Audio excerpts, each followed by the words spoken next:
தொடர்ந்து இந்நேரத்திற்கான தலைப்புச் செய்திகளை பார்க்கலாம். உடல்நலக்குறைவு காரணமாக நடிகர் ரஜினிகாந்த் அப்பல்லோ மருத்துவமனையில் அனுமதி.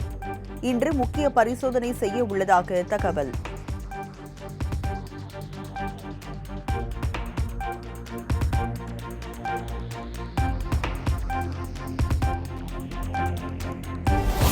இனப்பகைவர்களுக்கும் அவருக்கு துணை போகும் வீணர்களும் உண்டாக்கும் திசை திருப்பல்களுக்கு நேரம் கொடுக்க கூடாது. திமுக தொண்டர்களுக்கு முதலமைச்சர் மு.க.ஸ்டாலின் அறிவுரை. உண்டாக்குகிற திசை திருப்பங்களுக்கு நீங்கள் நேரம் கொடுக்க கூடாது. சோஷியல் மீடியாவில் என்ன டிஸ்கஸ் பண்ணுவீங்கன்னு நான் கவனிச்சுக்கிட்டு தான் இருக்கேன். இங்கே பேசப்படுகிற பல பிரச்சனைகளுக்கு தீர்வு காணப்பட்டிருக்கு.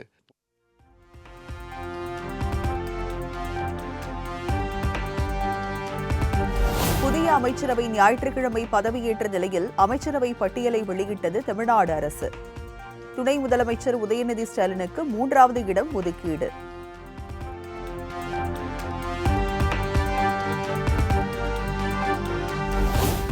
கன்னியாகுமரியில் அணு கனிம சுரங்கம் அமைக்க மத்திய அரசு திட்டம். அணு கனிம சுரங்க திட்டம் தொடர்பாக இன்று கருத்து கேட்பு கூட்டத்திற்கு அழைப்பு.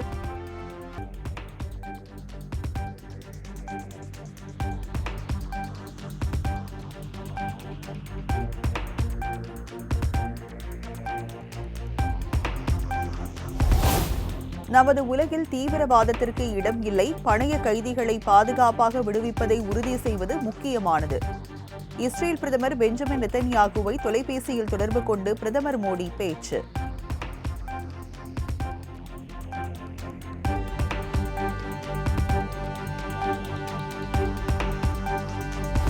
ஜம்மு காஷ்மீரில் 7 மாவட்டங்களில் உள்ள 40 தொகுதிகளில் இன்று இறுதிக்கட்ட பேரவைத் தேர்தல். காலை 7 மணிக்கு வாக்குப்பதிவு தொடங்க உள்ள நிலையில் அனைத்து ஏற்பாடுகளும் தயார்.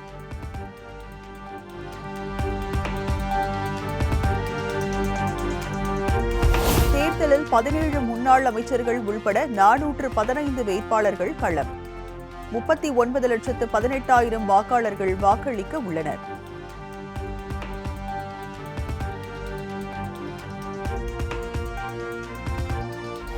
நாற்பது தொகுதிகளில் அமைக்கப்பட்டுள்ள 5060 வாக்குச்சாவடிகளில் அனைத்து அடிப்படை வசதிகளும் ஏற்பாடு. பதற்றமான வாக்குச்சாவடிகளில் கூடுதல் போலீஸ் பாதுகாப்பு.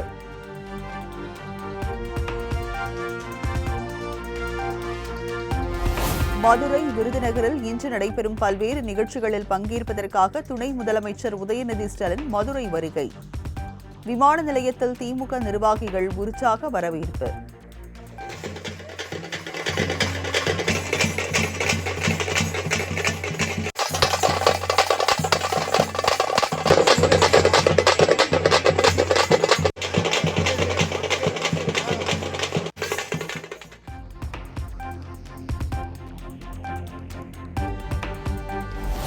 இரண்டாம் கட்ட மெட்ரோ பணிகள் குறித்து பிரதமர் மோடிக்கு பாஜக மாநில தலைவர் அண்ணாமலை கடிதம். போதிய நிதியை உடனடியாக விடுவிக்க வேண்டும் என வலியுறுத்தல்.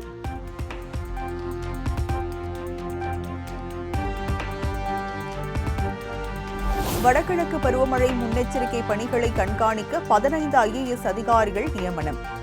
மண்டல வாரியாக பணிகளை ஒருங்கிணைத்து தமிழ்நாடு அரசு உத்தரவு.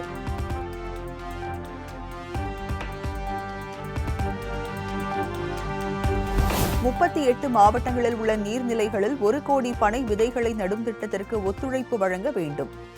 அனைத்து துறை செயலாளர்கள் மற்றும் மாவட்ட ஆட்சியர்களுக்கு தமிழ்நாடு அரசு சுற்றறிக்கை.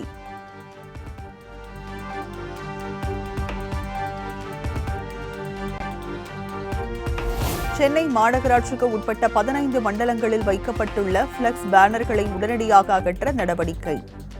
வடகிழக்கு பருவமழை முன்னெச்சரிக்கை நடவடிக்கையாக மாநகராட்சி ஆணையர் குமரகுருபரன் உத்தரவு.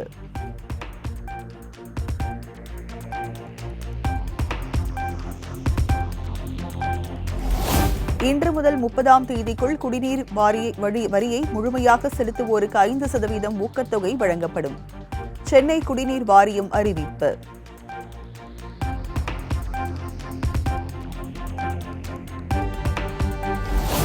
விமானப்படை அணிவகுப்பு நிகழ்ச்சியை முன்னிட்டு இன்று முதல் வரும் 6ஆம் தேதி வரை மெரினா கடற்கரை சிவப்பு மண்டலமாக அறிவிப்பு. ட்ரோன், ஆளில்லா விமானம் பறக்க தடை விதித்து சென்னை மாநகர காவல்துறை உத்தரவு.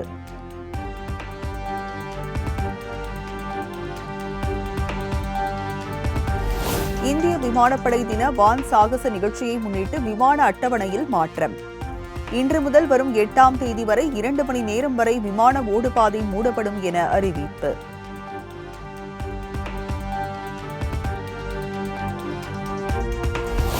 குஜராத்திற்கு புனித யாத்திரை சென்றபோது வெள்ளத்தில் சிக்கி மீட்கப்பட்ட தமிழர்கள் 26 பேரும் ரயில் மூலம் இன்று சென்னை வர உள்ளதாக தகவல்.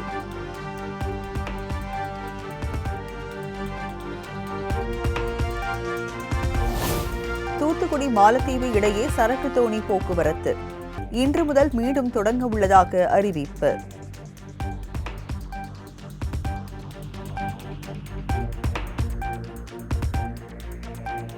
திண்டுக்கல் மாவட்டம் வத்தலகுண்டில் கொட்டி தீர்த்த கனமழையால் காட்டாற்று வெள்ளம். 80 அடி நீளமுள்ள காம்பவுண்ட் சுவர் இடிந்து விழும் சிசிடிவி காட்சி.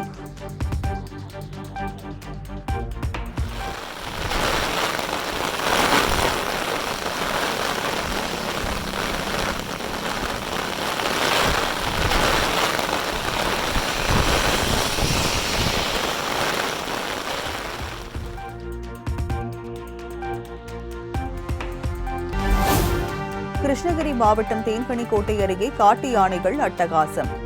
விளை பயிர்களை சேதப்படுத்தி சென்றதால் விவசாயிகள் வேதனை.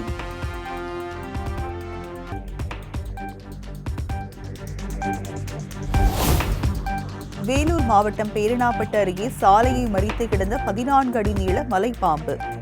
பாம்பு சாலையை கடக்கும் வரை காத்திருந்து சென்ற வாகன ஓட்டிகள்.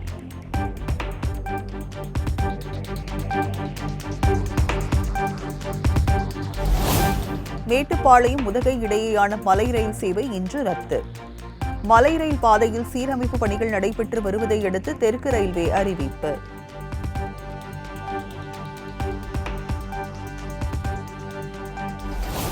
கோவை, நீலகிரி, ஈரோடு, சேலம் உள்ளிட்ட 7 மாவட்டங்களில் இன்று கனமழைக்கு வாய்ப்பு.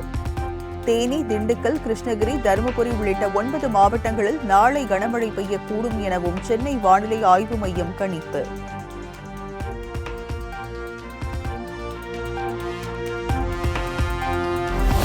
தஞ்சாவூர், திருவண்ணாமலை உள்ளிட்ட பல்வேறு சிவாலயங்களில் தேய்பிறை பிரதோஷத்தை முன்னிட்டு நந்திய பெருமானுக்கு சிறப்பு அபிஷேகம்.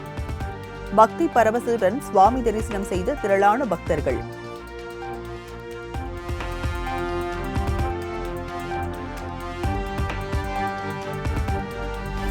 திருப்பதி ஏழுமலையான் கோயிலில் இன்று ஆழ்வார் திருமஞ்சனம் எனும் தூய்மை பணி காலை 6 மணி முதல் 10 மணி வரை நடைபெறவுள்ள நிலையில் தரிசனம் நிறுத்தி வைக்கப்படும் என தேவஸ்தானம் அறிவிப்பு.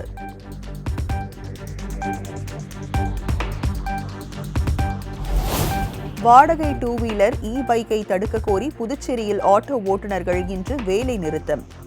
சட்டப்பேரவை நோக்கி பேரணியாக செல்ல உள்ளதாகவும் அறிவிப்பு.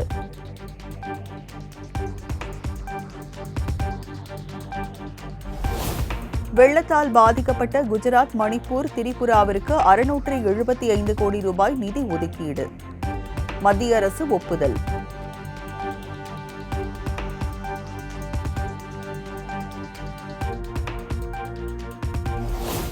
ஹரியானாவில் பிரதமர் மோடி இன்று தேர்தல் பிரச்சாரம். ஃபரிதாபாத்தில் நடைபெறும் பொதுக்கூட்டத்தில் பங்கேற்று உரையாற்றுகிறார்.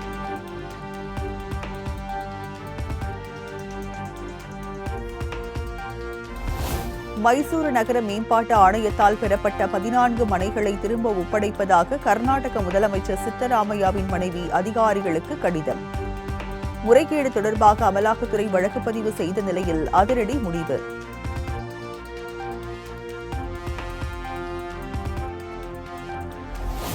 கொல்கத்தா பெண் மருத்துவர் பலாத்கார வழக்கில் சந்தீப் கோஷ், அபிஜித் முண்டல் ஆகியோருக்கு வரும் 4ஆம் தேதி வரை நீதிமன்ற காவல்.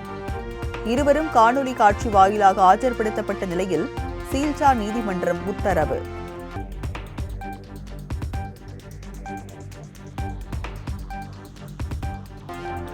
வங்கதேச அணிக்கு எதிரான 2வது டெஸ்ட் முதல் இன்னிங்ஸில் 285 ரன்களுக்கு டிக்ளேர் செய்தது இந்தியா. 2வது இன்னிங்ஸில் 26 ரன்களுக்கு 2 விக்கெட்டுகளை இழந்து வங்கதேச அணி தடுமாற்றம்.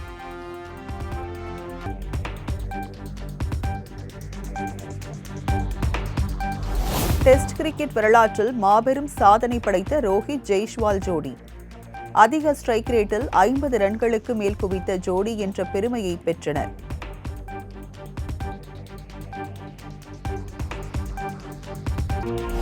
தன்னை சுற்றி உலாவரும் பொது கருத்துக்களின் வெளிச்சத்தில் தனது மௌனம் பலவீனமோ குற்ற உணர்வின் அடையாளமோ அல்ல. நடிகர் ஜெயம் ரவியுடன் சேர்ந்து வாழ்வதையே விரும்புகிறேன் என அவரது மனைவி ஆர்த்தி அறிக்கை.